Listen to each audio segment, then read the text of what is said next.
Federal officials are still looking for people who may have information about a potential terror threat linked to the presidential election.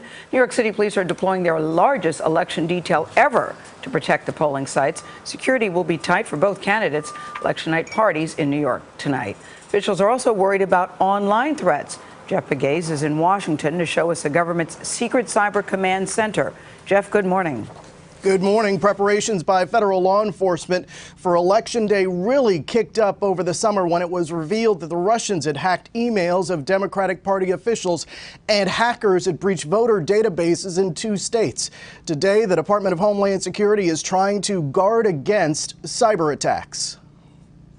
In this room, on these big screens, experts from several federal agencies are watching out for potential cyber attacks in states across the country.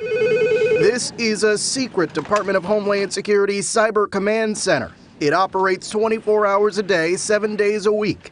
Any sort of cyber-related disturbance is flagged instantaneously. A month ago, U.S. officials publicly accused Russia of trying to interfere with the U.S. election process, with a combination of cyber attacks that led to the disclosure of embarrassing emails. And Russian operatives are also suspected of scanning and probing election-related systems across at least 20 states. Is there any doubt in your mind that he is trying to influence the election? No, there isn't. Michael Hayden, the former director of the NSA, blames Russian President Vladimir Putin. He is definitely trying to affect the American political process. I think he's trying to erode it. I think he's just happy enough to do what I said, just to be messing with our heads. In recent weeks, Russian officials have called the accusations nonsense.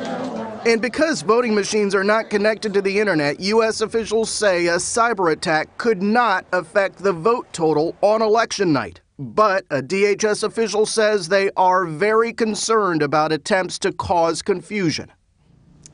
DHS will be paying especially close attention to Secretary of State websites on election night and other popular websites used to get election information.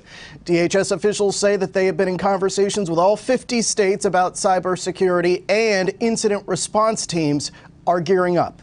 Gail? Jeff, thank you. Our full coverage of election night begins tonight at 6:30 Eastern, 5:30 Central. Charlie, Nora, and I will join the rest of the huge CBS News election team.